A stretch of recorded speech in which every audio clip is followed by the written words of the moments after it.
오늘 우리에게 주시는 하나님의 말씀은 우리 역대상 말씀 요즘 보고 있죠? 역대상 11장 1절부터 5절까지 말씀 함께 보도록 하겠습니다. 1절부터 5절까지만 읽지만 여러분 오늘 하루 시간 내셔서 11장 말씀을 꼼꼼하게 잘 읽어주십시오. 1절부터 5절 짧은 절이니까요, 우리 한 목소리로 잘 맞추어서 읽도록 하겠습니다. 1절부터 읽습니다. 온 이스라엘이 헤브론에 모여 다윗을 보고 이르되 우리는 왕에 가까운 혈족이니이다. 전에 곧 사울이 왕이 되었을 때에도 이스라엘을 거느리고 출입하게 한 자가 왕이시었고 왕의 하나님 여호와께서도 왕에게 말씀하시기를 네가 내 백성 이스라엘의 목자가 되며 내 백성 이스라엘의 주권자가 되리라 하셨나이다 하니라.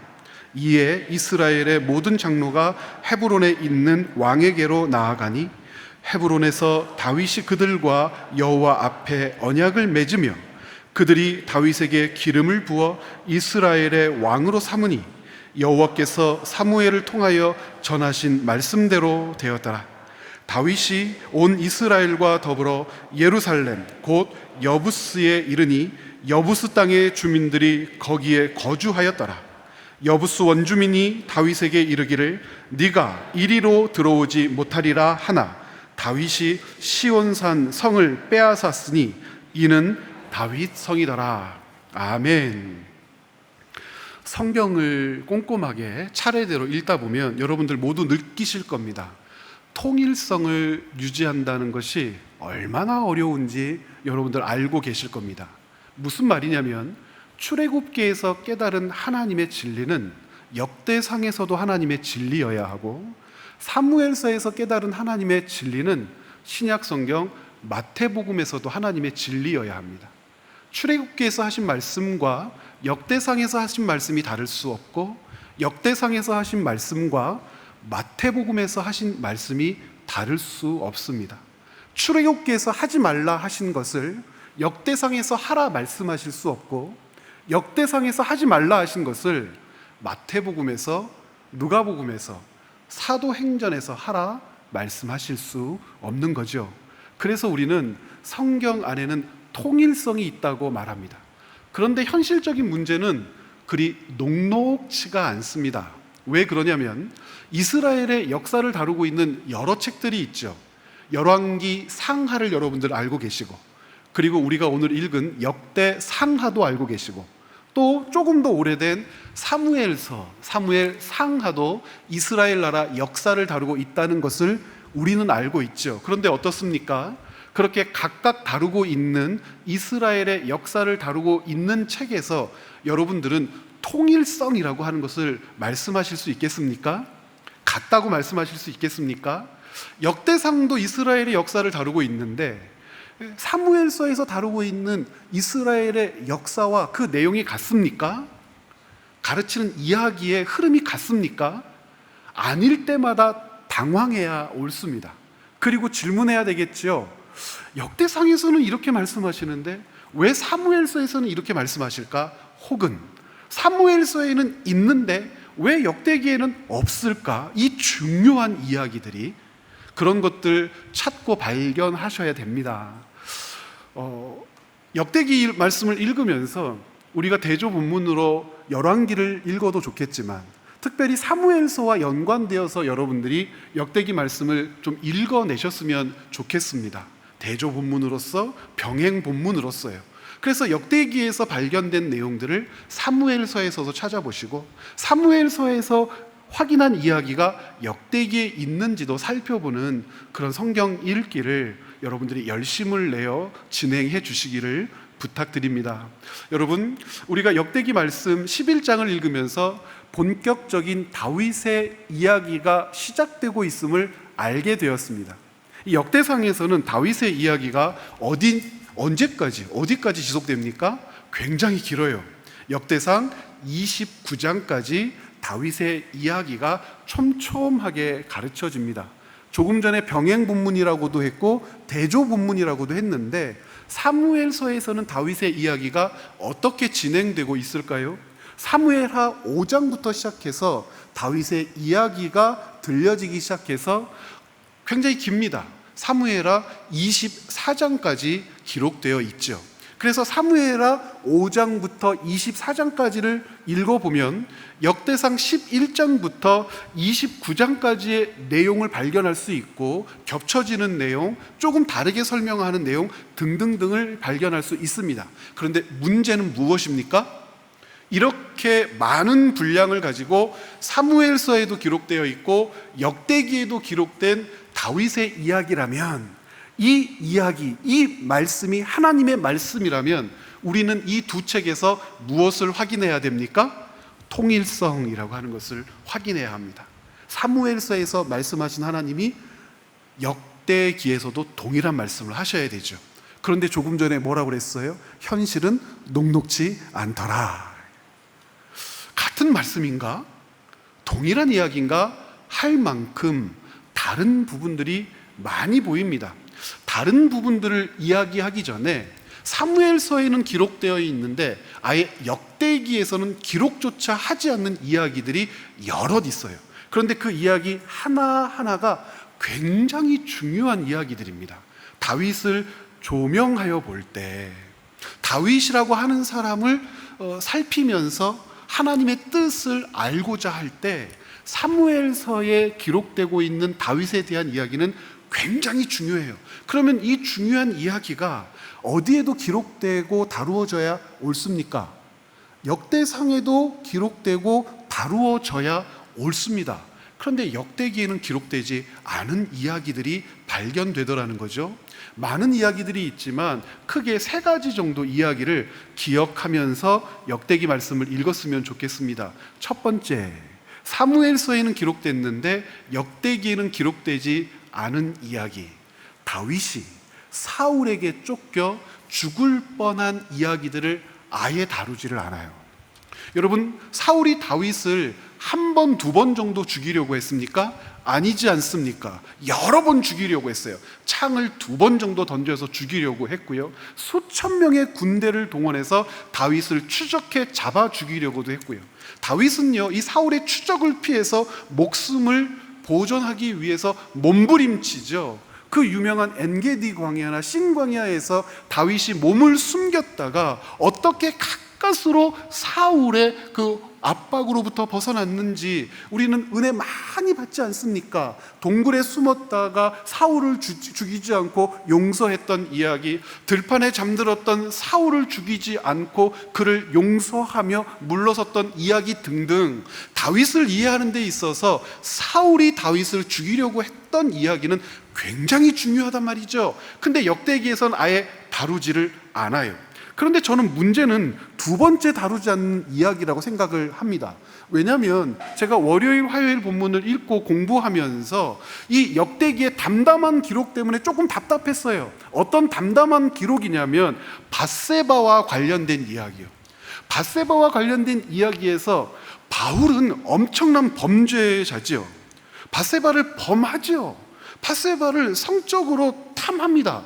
거기에서 멈추는 것이 아니라 임신시키지 않습니까? 이 일을 숨기기 위해서 이 밧세바의 남편을 죽이지 않습니까? 음모를 꾸면서 적진 깊숙이 들어가게 하고 나머지 군대가 일거에 빠져서 포위당해 거기에서 죽게 만들어 버립니다. 사악한 이야기죠. 시편 51편 같은 경우는 그 일들을 기억하며 하나님 앞에 눈물을 흘려 회개하는 장면으로 가득한 시편이고, 이 회개가 다윗으로 하여금 그의 통치의 전환을 가지고 왔다고 이해할 만큼 중요한 이야기란 말이죠. 그런데 역대기에서는 다루지 않고요, 12장을 읽다 보면 밧세바의 남편이었던 우리야, 햇사람 같은 경우에 다윗의 충신의 이름 중에 하나라고 짤막하게 거론해요. 다윗을 따르고 다윗을 위하여 애썼던 햇사람 우리야, 이렇게 되어 있습니다.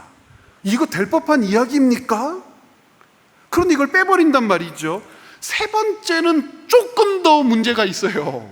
점점 문제가 있죠. 어떤 이야기가 빠져 있냐면 다윗의 통치 40년이 편한 것만은 아니었죠. 반역이 3번 정도 일어난단 말입니다.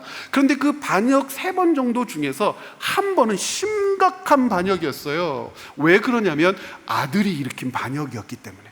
사랑하는 아들이 일으킨 반역이었기 때문에. 누가 반역을 일으키죠? 압살롬이요. 그 멋진 왕자, 잘생긴 왕자, 흠모할 만한 왕자 압살롬이 아버지를 죽이자고 반역을 일으켜서요, 다윗이요, 다윗성을 비우고 도망을 갑니다. 압살롬이 왕권을 차지한 것 같은 착각을 일으킬 만큼 순간 역사가 변화됩니다. 이 압살롬이 어떤 짓까지 한 줄 아십니까? 고대 시대에 나라와 나라가 전쟁을 하잖아요. 그리고 한 나라가 이기잖아요. 이 승리의 기쁨, 자축, 우리가 이겼다라고 하는 사실을 공표하는데 어떤 방법을 썼냐면, 왕이 그 침략하고 노략질할 궁으로 들어가서 이전 왕이 거느렸던 후궁들을 만백성이 보는 앞에서 겁탈하는 일을 합니다. 왜 이런 일들을 하냐면, 모욕을 주기 위함도 있고 굴복의 의미도 있고 이 땅의 참 통치자가 누군지를 과시한다는 측면도 있어요. 압살롬이 그 짓을 해요. 아버지의 후궁들을 겁탈하는데 만백성이 보는 앞에서 그 짓거리를 한단 말입니다. 얼마나 못된 놈입니까? 결국 압살롬 죽지요. 그런데 이와 같은 이야기가 역대기에 담겨 있지를 않습니다. 다윗의 말년은 편했습니까? 아니죠. 솔로몬이 다윗의 왕위를 편안하게 위임받은 것처럼 담담하게 기술되어 있지만 아닙니다. 누가 더 왕위 선순위에 있었습니까? 아도니아요. 아도니아가 왕위 선순위에 있었어요. 이 솔로몬의 어머니였던 밧세바가요, 이 아들이 왕자에 오르지 못할 것을 염려해서 다윗에게 쫓아가서 저러고 오르지 않습니까? 그렇게 해서 왕이 되는데요, 이게 단순한 문제가 아니란 말이에요. 왜 단순한 문제가 아니냐면, 이 아도니아를 지지했던 세력 때문에 그렇습니다. 누가 이 아도니아를 지지했냐면, 장군 중에 장군이었던 스루야 가문의 장남 요압, 그리고 모든 사람들에게 신망을 받고 있었던 제사장 아비아달과 요압이 아도니아를 지지하지요. 물론 솔로몬 편에 섰던 사람들도 있지요. 누가 솔로몬 편에 서요? 그 유명한 사독, 제사장 사독이요, 그리고 선지자 나단은 솔로몬 편에 섭니다. 이건 뭘 얘기하는 거죠? 지금 단순하게 왕자의 난, 왕자들이 왕권을 놓고 다투고 있었는데 솔로몬이 왕이 됐다가 아니라 나라 전체가 둘로 쪼개져서 권력을 차지하겠다고 머리가 터지도록 싸우고 있다는 뜻이거든요. 이 말년에 이 복잡한 상황에서 어떻게 솔로몬이 왕이 됐는지를 기록해야 하는데, 그런 반역의 이야기, 그런 이야기들이 이 역대기에는 기록되고 있지 않단 말입니다. 그래서 이 역대기를 읽으면서 우리로 하여금 착각하게 해요. 어떻게 착각하게 하냐면, 이야, 다윗은 흠결 하나 없는 완전한 사람이었나 보다. 다윗은 정말 대단한 사람이었나 보다. 이 부정적인 사건이 생략됨으로 인해서 역대기의 역사를 읽는 사람들은 다윗을 흠모하게 될지도 모르겠습니다. 흠결 하나 없는 다윗, 이와 같은 왕이 통치자였다니 영광스럽다라고 이야기해도 과언이 아닐 듯 싶습니다. 그런데요, 다윗을 아는 사람에게 있어서 다윗의 그 흠결, 부끄러운 기록들이 역대기에 담겨져 있다면 상황은 다르겠죠.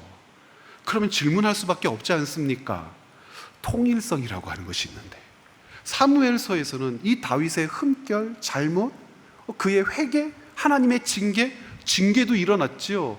다윗과 밧세바 사이에서 낳은 첫 번째 아들 하나님이 죽여버리시잖아요. 솔로몬은 두 번째 아들이에요. 이런 것들을 기록해서 다윗의 죄를 낱낱이 드러내는데, 어떻게 역대기는 다윗이 흠결 하나 없는 그런 사람처럼 가르치며 기록하고 있을까? 통일성이 이루어지지 않네. 그래서 여러분, 역대상 말씀을 읽으면서 생각하셔야 될 것이 있어요. 역대상 말씀을 읽어내면서 붙들고 놓지 않아야 할 것이 있습니다. 대략 3가지 정도가 돼요. 그 첫 번째를 한번 생각해 보죠. 여러분, 혹시 아십니까? 다윗이 기름을 부어 왕좌에 오르잖아요. 오늘 말씀 역대상 11장 3절 우리 먼저 한번 확인해 볼까요? 11장 3절 말씀 같이 한번 읽어봅니다. 이에 이스라엘의 모든 장로가 헤브론에 있는 왕에게로 나아가니 헤브론에서 다윗이 그들과 여호와 앞에 언약을 맺음에 그리 다윗에게 기름을 부어 이스라엘의 왕으로 삼으니 여호와께서 사무엘을 통하여 전하신 말씀대로 되었더라. 이게 하나도 안 이상하죠. 이스라엘 백성들, 이스라엘 사회, 이스라엘 역사 안에서 왕은 제사장이건 선지자건 하나님이 보낸 자를 통하여 기름 부음을 받아 공인하도록 되어 있으니까 이 다윗에게 기름을 부어 이스라엘의 왕 삼았다라고 하는 이 역대상 11장 3절의 기록이 이상할 것이 없죠. 그런데 여기 이상한 것이 하나 있어요. 기름 부음 받은 장면이 다 기록되지 않았어요. 다윗은 몇 번 기름 부음을 받는지 혹시 아십니까, 여러분? 주보 보면 다 나와 있죠. 3번 기름 부음을 받습니다. 3번 기름 부음을 받아요. 첫 번째 언제 기름 부음을 받죠? 사무엘상 16장 13절에 기록된 대로 하나님께서 사울을 패하시고 새로운 왕을 세우겠다고 사무엘에게 가르쳐 주시고 그 왕제가 이새의 집에 있다고 말씀하셔서 사무엘이 이새의 집을 찾아갑니다. 그래서 아들들을 만나게 되죠. 엘리압을 만나게 되고 아비나답을 만나게 되고 셋째 삼나를 만나게 되지 않습니까? 이 삼마까지 만났는데도 사무엘 눈에는 너무 좋아요. 큰아들부터 엘리압부터 시작해서 이야, 하나님이 준비해 놓은 왕제답다. 저 피부 좀 봐라. 저 훤칠한 키 좀 봐라. 저 지혜로운 얼굴 좀 봐라. 이런 자가 우리의 왕이면 좋겠다. 하나님이 뭐라고 그러십니까? 사무엘에게 잠깐 끊고 말씀하시기를 사람은 외모를 보지만 나 여호와는 무엇을 본다? 중심을 보느니라. 이것이 사무엘에서 다윗을 왕으로 세우는 과정 가운데 하나님이 하신 말씀이란 말이에요. 사무엘에게 호통치시는 거죠. 외모 보고 판단하지 마라. 엘리압 아니다. 아비나답 아니다. 그리고 삼마 아니다. 그렇게 해서 마지막 아들까지 다 아니다. 양치는 목동이었던 들에 있었던 막내를 데려다가 그를 보았을 때에 바로 그가 하나님께서 준비하신 왕제라고 하는 것을 깨닫고 다윗에게 그때 기름을 붓습니다. 이것이 첫 번째 기름 부음. 그런데 여기서 기름 부음이 끝나지 않고 다윗이 유다 지파에게 기름 부음을 받을 때가 있죠. 여러분, 다윗과 유다 지파는 그렇게 가까운 사이가 아니었습니다. 왜 그렇습니까? 유다 지파는 다윗이 어려움을 겪을 때, 힘들 때, 외로울 때, 고독할 때 다윗과 함께 하질 않았어요. 자기 지파의 유력한 자였음에도 불구하고 사울의 눈치를 보았든지 혹은 다윗을 신임하지 않았든지 간에 어떤 이유에서인지 모르겠지만 다윗은 유다 지파로부터 도움을 받지 못했습니다. 도망 다닐 때에 은신처를 제공받는다거나 사울의 군대가 추적해 올 때 유다 지파 강력한 군대를 가지고 있었거든요. 그런데 이 유다 지파가 군대를 동원해서 사울의 군대와 맞서서 다윗을 살린다거나 그렇게 하질 않았어요. 그러다 보니 어떻게 합니까? 블레셋 사람들에게 투항하여 거기에서 미친 짓을 하면서까지 생명을 보존하려고 몸부림을 치지요. 침을 질질 흘리면서 나 미쳤어, 나 미쳤어. 미친놈 죽여서 뭐 할 거요, 뭐 할 거요. 블레셋 사람들이 깜빡 속아가지고 다윗을 살려주고요. 나중에는 어떤 일까지 하냐면 사울에게 대항하여 블레셋과 다윗의 세력이 연합군을 형성하여 전쟁에 참여하려고까지 했어요. 하나님이 막으셔서 그 일은 하지 못했지만 그만큼 다윗은 자기 지파 사람들에게도 주목받거나 보호받지 못했는데요. 다윗이 세력을 확장하면서 다윗에게 많은 사람들이 몰려들면서 절대 무시할 수 없는 세력이라는 것을 확인하게 된 순간 사무엘 하 2장 4절 보면 이렇게 되어 있습니다. 제가 읽어볼게요. 유다 사람들이 와서 거기서 다윗에게 기름을 부어 유다 족속의 왕으로 삼았더라. 유다 경내의 왕이 된 거예요. 헤브론을 중심으로 해서 유다 지파를 다스리는 유다 지파가 인정하는 왕이 된 겁니다. 이때도 누가 왕입니까? 사울이 왕인 겁니다. 공동으로 왕인 것이 아니라 각각 왕인데 유다 지파만의 왕으로 있었고, 나머지 모든 지파들은 아직도 사울을 지지하며 사울을 왕으로 인정하고 있었단 말입니다. 그리고 나서 오늘 우리가 본문으로 읽은 역대상 11장 3절, 온 이스라엘이 다윗에게 와서 기름을 부었다. 여기서 말하는 온 이스라엘이라고 하는 표현은 여러분들 기억하셔야 됩니다. 주목하셔야 됩니다. 온 이스라엘은 사무엘적인 입장에서 보면 온 이스라엘이 아니라 10지파죠. 왜냐하면 유다 지파, 베냐민 지파, 레위 지파를 제외한 10개의 지파, 이스라엘은 12지파인데 합치면 13개 지파잖아요. 그런데 왜 10개 지파라고 하느냐? 레위 지파는 제껴두고, 제사장 가문이었으니까 제껴두고, 요셉 지파가 에브라임과 므낫세로 한 지파의 권위를 가졌기 때문에 10개 지파 연합체라는 것이 있었습니다. 북쪽 지역과 동쪽 지역으로 흩어져 살았던 자들인데 이 세력이 만만치가 않았어요. 사울이 왕이 되었을 때도 이 10개 지파로부터 인정을 받은 겁니다. 협상을 한 거죠. 그리고 계약을 맺은 겁니다. 지금 다윗은 누구의 왕이냐면 유다 지파의 왕입니다. 그런데 이 10개 지파가 다윗을 왕으로 세우고자 했을까? 아닙니다. 사무엘서의 기록을 자세하게 읽어보면 이 북쪽에 있는, 동쪽에 있는 10개 지파가 주목했던 다음 왕은 이스보셋입니다. 사울 가문의 이스보셋입니다. 이스보셋을 왕으로 세워서 그에게 권력을 주고자 했지만 뜻한 대로 되지 않고 탈락하게 되죠. 그제서야 이 세력이 눈을 돌려 누구를 바라보게 되냐면 다윗을 바라보게 되고, 다윗을 인정하지 않을 때 내전이 일어날 것이 분명하고, 이 내전을 통하여 승기를 잡을 수 없다는 판단을 빨리 내리게 되고, 그래서 이들이 사울 가문을 버리고 유다 지파의 다윗 가문을 선택하여 다윗에게 기름을 부어 왕을 삼은 겁니다. 이렇게 다윗은 몇 번 기름 부음을 받습니까? 3번 기름 부음을 받는단 말입니다. 11장 3절 말씀을 읽었지만 동일한 내용을 기록하고 있는 사무엘하 5장을 통하여서 11장 3절도 들여다봐야겠죠. 사무엘하 11장 3절, 사무엘하 5장 3절 우리 같이 한번 읽어보겠습니다. 함께 읽어요. 이에 이스라엘 모든 장로가 헤브론에 이르러 왕에게 나아오매 다윗 왕이 헤브론에서 여호와 앞에 그들과 언약을 맺으며 그들이 다윗에게 기름을 부어 이스라엘 왕으로 삼으니라. 역대상 11장 3절에 있는 내용과 겹쳐져 있는데 어떤 내용을 여러분 주목해서 보셔야겠습니까? 여호와 앞에서 다윗이 그들과 언약을 맺었다. 여기서 그들은 누구죠? 북쪽의 10개 지파란 말입니다.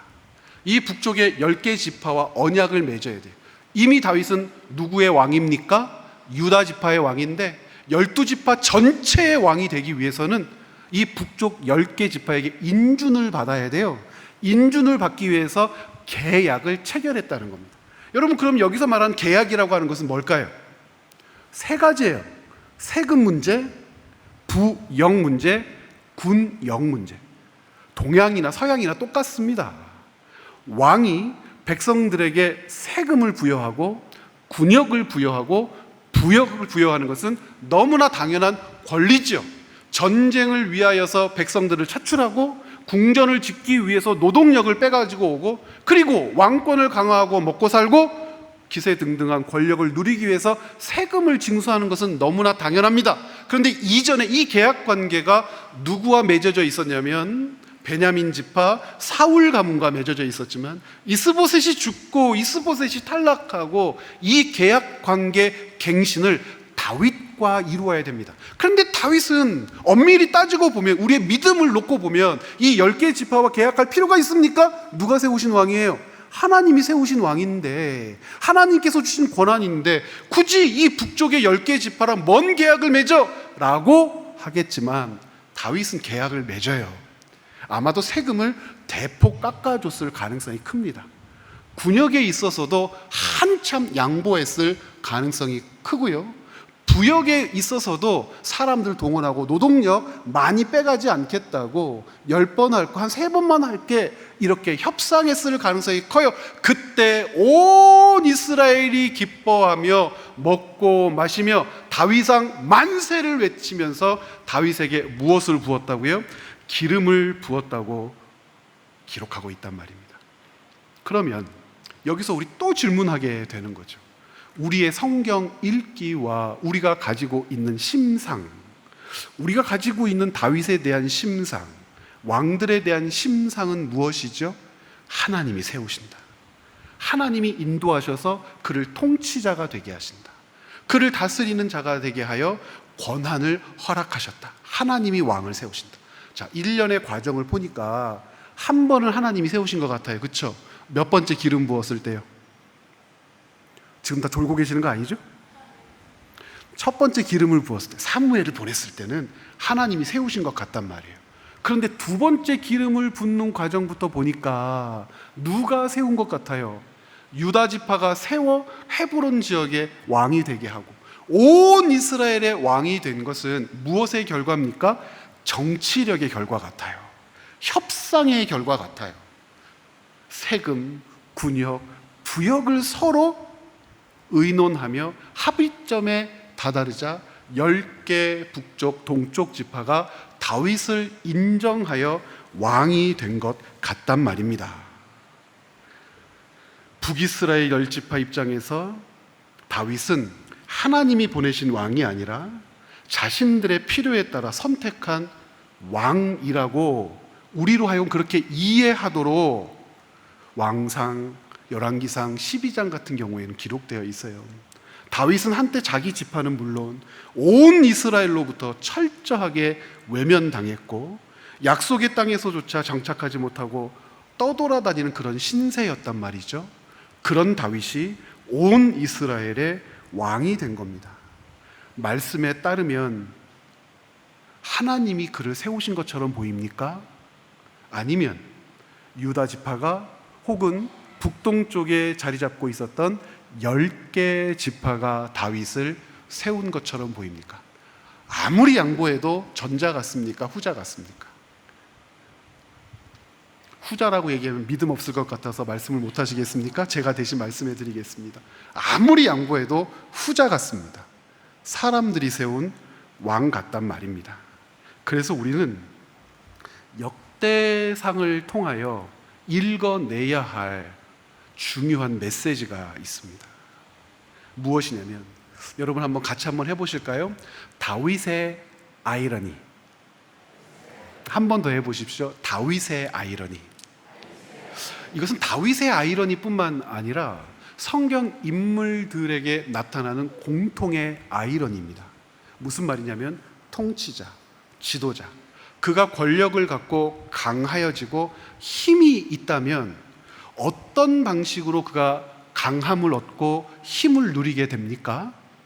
일반적이고 보편적인 상황에서는 많은 군대를 통하여 영토를 확장하고 확장된 영토에서 전리품을 취하고 확장된 영토에서 세금을 부여하면서 그가 점점점 강성한 왕으로 자리 잡게 되는 것 아니겠습니까? 역대상 말씀을 읽을 때 오해하면 그렇게 됩니다. 역대상 말씀을 읽으면서 여러분들이 여러 가지를 확인하게 되는데, 역대상 말씀 11장 9절 조금 이따 읽을 텐데요, 제가 먼저 한번 읽어보겠습니다. 만군의 여호와께서 함께 계시니 다윗이 점점 강성하여 가니라. 그리고 나서 무엇이 기록되어 있죠? 충성스러운 다윗의 군대의 지도자들이 기록되어 있습니다. 장군들이요, 용사들이 빽빽하게 기록되어 있습니다. 그러면 생각하는 거죠. 그렇지, 이 군대들로 말미암아 그들이 다윗에게 복종하고 충성했으니까 다윗이 강력해졌지라고 이해할 수 있을 법한데, 사무엘과 역대기에 흐르는 전체 문맥을 통해서, 맥락을 통해서 다윗의 강함을 살펴보면 좀 달라져요. 사무엘하 3장 1절 말씀 우리 같이 한번 읽어보겠습니다. 사울의 집과 다윗의 집 사이에 전쟁이 오래매 다윗은 점점 강하여지고 사울의 집은 점점 약하여 가니라. 자, 다윗을 언제 강하다고 지칭하고 있냐면 사울과 전쟁하고 있을 때, 다투고 있을 때 10개의 지파의 지지를 사울은 받고 있었고, 다윗은 지지를 받는다 하더라도 자기 지파 유다 지파만의 지지를 받고 있었고, 유다 지파가 지지하기 전에는 지지하는 세력이 아예 없었는데 가장 연약하고 가장 불안하고 생명의 위협을 반복적으로 느낄 수밖에 없었던 시절이었었는데, 다윗이 사울과 맞서는 이 과정을 우리에게 가르쳐주면서 다윗은 강하다 이렇게 얘기한단 말입니다. 그 맥락에서 조금 전에 읽었던 11장 9절, 군대가 있고 충성스러운 종들이 있고 부하가 있고 용맹한 용장들이 있어서 다윗이 강하여졌다고 이야기하지 않으려는 의도가 분명한데, 먼저 뭐라고 이야기합니까? 여호와께서, 11장 9절이에요, 함께 계시니 그래요. 그런데 11장 내용에서 다윗과 함께 있는 사람들은 누구죠? 용사요 대장들입니다. 군사의 지도자들입니다. 용맹한 용장들입니다.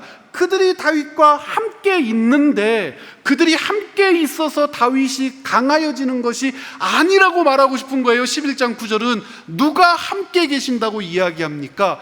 여호와께서 다윗과 함께 계신다. 그러면 이 함께 계신다라고 하는 함께 계심은 지금 온 이스라엘의 왕이 되었을 때의 순간입니까? 그뿐입니까? 아니죠. 아버지와 형제들에게 버림받았을 때도 그렇고, 목동으로 있었을 때도 그렇고, 사울에게 불려가서 골리앗을 죽였을 때도 그렇고, 그리고 높은 지위와 간직을 가지고 전쟁에 참여했을 때도 그렇고, 하나님은 다윗과 함께 계셨고, 다윗의 강함이라고 하는 것은 어느 날 갑자기 강함이 아니라, 다윗의 강함이라고 부른 것은 다윗의 강함이 아니라 처음부터 누구의 강함입니까?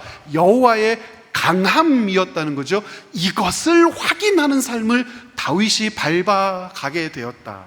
그래서 사무엘 하 5장 12절 보면요, 다윗이 온 이스라엘의 왕이 됐을 때 역대상 11장 기록으로 보면 3절이 있은 후에 이렇게 고백해요.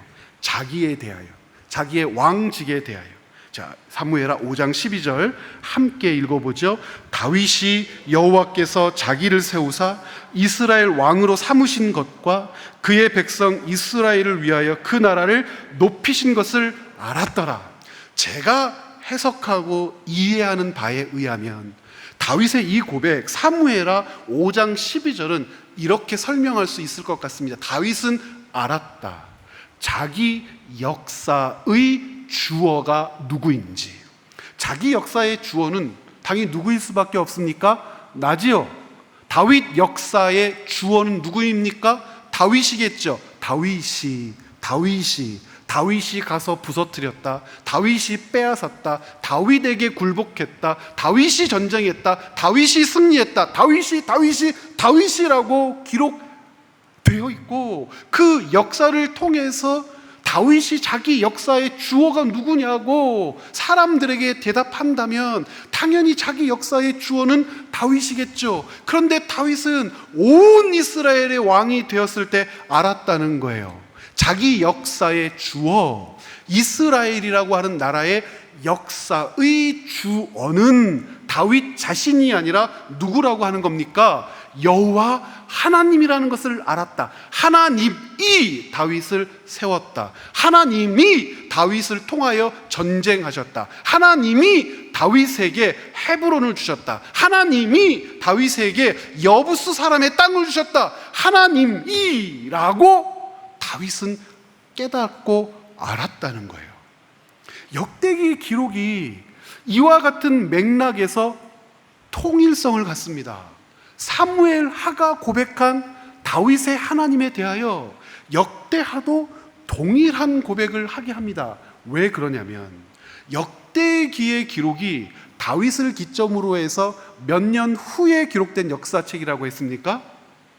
다 주보에 나와 있어요. 그렇죠? 500년입니다. 다윗을 기점으로 해서 언제쯤 기록되었을까 계산을 해본다면 약 500년입니다. 약 500년. 500년 이 시대에 이들이 다윗의 역사를 회고하고 있습니다. 다윗의 역사를 회고하면서 이들이 깨달아야 할 것은 무엇이죠? 지금 이 시점에 이들은 바벨론 70년의 포로를 끝마치고 돌아왔죠. 돌아온 이들은 예루살렘 성전을 재건했죠. 성전을 재건한 그들은 예배를 재건했죠. 하나님과의 관계를 회복시키기 위하여 몸부림쳤죠. 그런데 어떤 일이 벌어졌다고요? 아무 일도 안 일어났어요. 아무 일도 안 일어났어요. 그들에게 찾아온 것은 두 가지였어요. 실망과 절망이었습니다. 도대체 복귀는 무슨 의미며, 하나님의 나라를 세운다는 것은 무슨 의미며, 예루살렘 성전에서 하나님께 예배 드린다는 것은 무슨 의미일까? 지금 그들 역사의 주어가 뭐라고 고집하고 있는 겁니까? 성전이요. 역사의 주어가 하나님이 아니라 그들에게 있어서 역사의 주어가 성전이라니까요. 성전이 세워졌어. 성전이 우리에게 주어졌어. 성전을 통하여, 성전 때문에, 성전에서, 성전이 세워졌기 때문에, 그 성전에서 예배 드리기 때문에 우리는 이렇게 돼야 돼, 저렇게 돼야 돼, 이것을 가져야 돼, 저것을 가져야 돼. 온통 성전을 주어에다 놓고 자기들의 역사를 해석하는데, 성전이 주어가 된 그들의 역사에는 아무 일도 안 일어나요. 그러면서 성전이 주어가 됐을 때 그들은 또 다른 역사를 꿈꿨지요. 어떤 존재가 주어가 되는 역사요? 그 옛날 다윗과 같은 왕이 우리 이스라엘 역사의 주어가 되었으면 좋겠다. 다윗이 그리고 그의 아들 솔로몬이 역사의 주인이 다윗이 되게 하기 위하여 성전을 주어에다 갖다 놓고, 성전을 주어로 해서 자기들의 역사를 읽었을 때 다윗이 올 거라고 기대했고, 다윗이 오면 그들에게도 어떤 역사가 또 주어가 될 거라고 믿었냐면 솔로몬이 주도권을 쥔 역사가 자기들의 것이 될 거라고 생각하며 기다렸지만 그들에게는 아무 일도 안 일어나요. 지금 하나님께서는 이 역대기 말씀을 통하여 무엇을 보여주고자 하시는 겁니까? 다윗이라고 하는 인물을 가운데 두고 사무엘이 바라본 다윗은 어떤 사람이에요? 흠 있는 사람입니다. 연약한 사람입니다. 그 자리에 오를 수 없는 사람입니다. 3번이나 기름 부음을 얻는 과정 가운데 머리를 조아리고 부끄러움을 당하고 또 죄를 짓고 돌이키고 회개하면서 걸어왔던 역사입니다. 다윗이 주인공이 아니라 그런 역사 가운데에서도 이스라엘이 존속될 수 있었던 이유는 누가 그 역사의 주어의 자리를 차지하고 계셨기 때문입니까? 여호와 하나님이란 말이에요. 500년 전에 다윗을 이스라엘 공동체가 바라본단 말이에요. 복귀했어요. 성전을 지었어요. 그러면서 다윗을 기대하며 바라보아요. 하나님이 뭐라고 말씀하시는 거예요? 다윗이 돌아오기를 너희 역사의 주어의 자리에 다윗이라고 하는 이름이 기록되기를 바라서는 안 된다는 역설의 기록이 다윗을 바라보게 하는 하나님의 뜻이었단 말입니다. 그래서요, 왜 그렇게 읽어야 하는지 역대기가 증거를 기술해 놓았어요. 역대상 11장 3절 조금 전에 2번 읽었죠. 자, 3번째 읽으면서 여러분들이 보셔야 할 게 있어요. 같이 한번 읽어볼까요? 이에 이스라엘의 모든 장로가 헤브론에 있는 왕에게로 나아가니 헤브론에서 다윗이 그들과 여호와 앞에 언약을 맺음에 그들이 다윗에게 기름을 부어 이스라엘의 왕으로 삼으니 여호와께서 사무엘을 통하여 전하신 말씀대로 되었더라. 질문하죠. 여호와께서 사무엘에게 이 장면을 언제 전하셨어요? 그럼 사무엘서에 있어야 하잖아요. 사무엘서에 없어요. 그런데 역대기 기자는 지금 뭐라고 얘기하고 있어요? 사무엘서에서 하나님이 사무엘에게 전한 대로 다윗이 왕이 된 거야. 근데 막상 사무엘서에는 있습니까? 없습니까? 사무엘서에는 없어요. 역대상 11장 10절도 한번 보시겠습니까? 오늘 본문으로는 읽지 않았어요. 자, 11장 10절 함께 읽습니다. 다윗에게 있는 용사의 우두머리는 이러하니라. 이 사람들이 온 이스라엘과 더불어 다윗을 힘껏 도와 나라를 얻게 하고 그를 세워 왕으로 삼았으니 이는 여호와께서 이스라엘에 대하여 이르신 말씀대로 함이었더라. 어디에서 여호와께서 이스라엘에게 이런 말씀을 하셨어요? 사무엘에게 말씀하셨다는데 어디에서요? 이스라엘에게 말씀하셨다는데 어디에서요? 도도히 흐르는 역사의 여정에서 하나님은 한결같이 말씀하셨어요. 이 역사의 여정의 주어는 나다. 여호와 하나님이 다윗을 세우시는 거죠. 여호와 하나님이 사울을 패하시는 거예요. 여호와 하나님이 블레셋을 물리치셨고 여호와 하나님이 그들에게 머물 땅을 주셨던 거예요. 모세가 그렇게 한 것 아니에요. 여호수아가 그렇게 한 것 아니에요. 모세건 여호수아건 그 이후에 일어나는 사울이건 다윗이건 솔로몬이건 이 땅에 흐르는 이스라엘 백성들이 살아내는 삶의 역사의 주어가 될 수 없어요. 왜 그럴까요? 하나님이 주어가 되셔서 이스라엘을 위하여 일하시기 때문에 그렇습니다.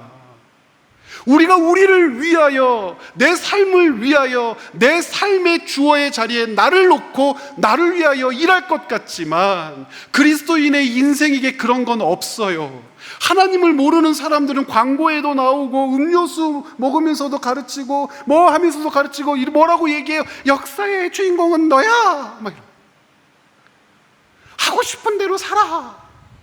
맞는 말 같지만 여러분, 그리스도인들이 첫 번째 단추를 놓쳐버리면 그 말은 옳은 말이 아니에요. 우리 역사의 여정에서 주어는 하나님이에요. 하나님이 우리의 역사를 써가신다니까요. 하나님이 우리를 위하여 일하시지 않으면 우리가 우리를 위하여 일할 수 있다고요? 그런 일은 없어요. 자기가 자기를 위하여 일했을 때 다윗은 압살롬에 의하여 죽어야 되는 거예요. 그 큰 죄를 지었을 때 회개할 기회를 얻기 전에 왕의 정통성과 존경과 사랑이 무너져 버리면서 그는 어쩌면 이슬처럼 사라져 버려야 했을 수도 있어요. 솔로몬이냐 아도니아라고 했을 때 솔로몬이 어떻게 등극을 해요? 사람들이 정치력을 발휘하고 힘을 발휘하고 뒤에서 뒷배를 조종하고 세력을 모아서 왕을 세웠다고 성경은 기록되어 있지만 그것이 아니야. 역사의 주어가 하나님이시기 때문에 이와 같은 역사가 기록된 거야 라고 가르쳐 주신단 말입니다. 사랑하는 여러분, 사무엘서와 열왕기의 맥락은 그래서 동일해요. 하나님이 주어가 되셔서 이스라엘을 위하여 일하실 때 다윗도 있고 솔로몬도 있는 거예요. 성전이 주어가 아니에요. 그토록 다윗의 시대를 꿈꾸며 다윗 주세요, 다윗 주세요 하지만 다윗이라고 하는 인물이 주어가 아니에요. 가장 찬란한 영광을 꼽혔다고 칭송받는 솔로몬 시대를 다시 살고 싶어요, 다시 살고 싶어요 이야기하지만 솔로몬이 역사의 주인공이 되면, 주인이 되면, 주어가 되면 그런 시대는 도래하지 않아요. 하나님이 우리 역사의 주어세요. 하나님이 왜 우리 역사의 주어세요? 우리를 위하여 하나님이 일하실 때 우리가 하나님 나라의 주인이 될 수 있으니까요. 우리는 우리 스스로 하나님 나라의 주인이 될 수 없어요. 하나님의 나라를 소유할 수 없어요. 하나님 나라에 들어갈 수 없어요. 하나님 나라의 백성이라 일컬을 수 없어요. 하나님 나라를 영원한 생명의 나라라고 고백할 수 없어요. 자격도 없고 힘도 없고 그와 같은 역사의 원리를 우리에게 맡기시지도 않았어요. 우리 역사의 주인은 하나님이세요. 그럼 다윗은 뭐고 우리는 뭐예요? 열왕기 11장을 읽어보면 다윗의 용사들이 기록되는데 12장에는 더 촘촘하게 그 용사들이 다윗을 위하여 어떤 일을 기록했는지 나열해요. 우리는 착각하고 오해해요. 다윗은 가장 위대하고 요압은 그 다음으로 위대하며, 역대상이 마치 그렇게 기록하고 있는 것 같으니까 가장 뛰어난 3명의 용사가 있고 그 다음 3명의 용사가 있고 그 다음 용장 30명이 있는데 순서대로 대단하고 조금 대단하고 덜 대단하고, 그래서 우리의 인생이 다윗과 같은 인생, 용장 요압과 같은 인생, 아사엘과 같은 인생, 어떤 인생들의 나열들 중에 우두머리를 차지해야지라고 하지만 그러세요? 여러분들은 역대상 11장과 12장에 기록된 다윗의 용장들 중에 한 사람처럼 살 가능성 혹시 있으세요? 만약에 이 시대라면, 그 시대라면 우리가 성경의 한 대목에 우리의 이름을 올려놓을 수 있을까요? 저 같은 경우는 그 정도 수준도 안 되는 것 같습니다. 아마 요압의 창든 자의 집에서 일하는 노비의 아들 정도. 만약 사람이 주어가 된 역사라면 다윗이라고 하는 말 때문에 다윗과 같은 다윗의 인생을 꿈꾸며 붙들어야 할지도 모르겠습니다. 그런데 하나님이 주어가 되는 인생에서 사람은 그 주어가 일하실 때 필요한 방법들입니다. 그 주어가 필요할 때 일하는 방법들 중에 하나가 다윗이었기 때문에 그 용사들 가운데 이름 모를 그 누구도 하나님 보실 때에는 다윗을 사용하시는 것처럼 사용하는 동일한 하나님의 방법인 것이죠. 그것이 역대기의 역사를 통하여 우리가 깨닫는 것이라면 하나님께서 이스라엘 백성에게 가르쳐 주시는 것은 분명합니다. 너희들 역사의 과정에 성전을 주어로 쓰면 안 돼. 너희들 역사 과정에 다윗을 주어로 쓰면 안 돼. 솔로몬을 주어로 쓰면 안 돼. 너희들이 기대하는 어떤 것이 너희 역사의 주어가 될 수 없어. 그 모든 것들이 가능하려면 여호와 하나님이 너희 인생의 주어가 되어야 하지 않겠느냐. 사랑하는 여러분, 우리 인생의 주어가 하나님이시기에 하나님이 우리를 위하여 하시는 거예요. 우리 인생의 주어가 하나님이시기 때문에 하나님이 우리를 위하여 하실 거란 말입니다. 하나님이 우리를 위하여 일하셨고 하나님이 우리를 위하여 일하고 계시고 하나님이 우리를 위하여 일하실 것이기 때문에 영원한 하나님의 나라의 주인들이 되실 수 있는 겁니다. 하나님이 이 사실을 우리에게 이 역대기 말씀을 통하여 가르쳐주고 계시죠. 제가 1부 예배 때 노래를 하나 불렀어요. 제가 2부 예배 때도 용기를 내서 노래를 한 대목 부르려고 하는데 제가 최근 2년 동안 되게 좋아했던, 즐겨 들었던 노래입니다. 여러분 혹시 아실 수도 있습니다. 그리고 노래 부를 때 욕하지 마세요. 나는 내가 빛나는 별인 줄 알았어요. 한 번도 의심한 적 없었죠. 몰랐어요. 난 내가 벌레라는 것을. 그래도 괜찮아. 난 눈부시니까. 이런 노래예요. 아니, 박수는 치시면 안 됩니다. 이 개똥벌레를 주제로 해서 한 노래인데 개똥벌레가 평생 착각하고 산 거예요. 빛나는 별인 줄 알았던 거예요. 그리고 가사 중에 이런 게 있어요. 소원을 들어주는 작은 별. 그런데 깨달은 거예요. 난 내가 벌레라는 것을. 소원을 들어주는 하늘에 빛나는 별이 이 땅에 떨어져서 내가 된 줄 알았는데 알고 보니 나는 그냥 벌레인 거예요. 그런데 이 개똥벌레가 영성이 뛰어나요. 자기의 그 개똥벌레 반딧불로 살아내는 인생의 소중함. 제가 가끔 성도들과 이야기를 나누면서 존재가 거룩하면 그의 삶도 거룩하다고 말씀드린 적이 있어요. 하나님 백성 됨이라는 존재의 거룩함을 넘어설 수 있는 가치는 이 세상에 없죠. 그러면 그의 삶도 거룩해야죠. 그러면 그의 거룩한 삶을 어떻게 드러낼 거예요? 다윗? 솔로몬? 위대한 어떤 선지자? 제사장? 아니요. 다윗에게 그 물 한 모금을 떠바치기 위하여 생명을 걸고 적진을 뚫고 나아갔던 그 한 사람일 수도 있고요. 전장에서 창과 방패를 들고 창 한 번, 방패 한 번 제대로 휘둘러 보지 못한 상황, 활을 맞고 이슬처럼 사라진 병사의 삶일 수도 있어요. 존재가 거룩하고 삶이 거룩하다라고 하는 것은 그의 역사의 주어가 누구이시냐에 따라 달라져요.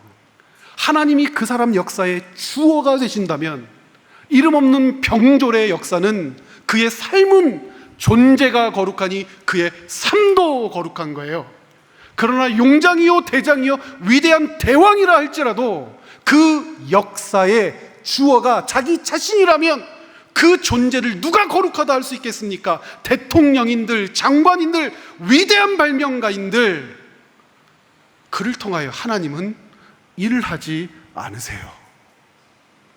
사랑하는 여러분, 불리워지는 이름, 즉 하나님 나라에서 주인으로 불리워진 이름이 우리에게 예비되어 있는데, 그 하나님의 나라를 소유할 준비되어진 여러분들의 지금 삶의 역사의 주어는 누구십니까?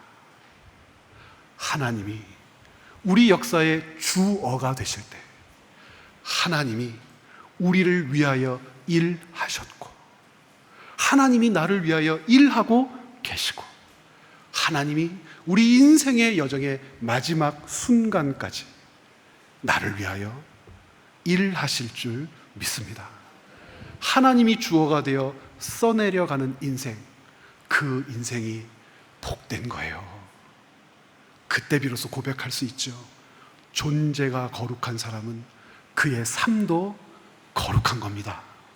그 삶을 살아내는, 붙들어내는, 이곳에서 예배하는 아직 등록하지 않은 손님들, 그리고 체험과 비움의 교회 성도들 되시기를 부탁드립니다.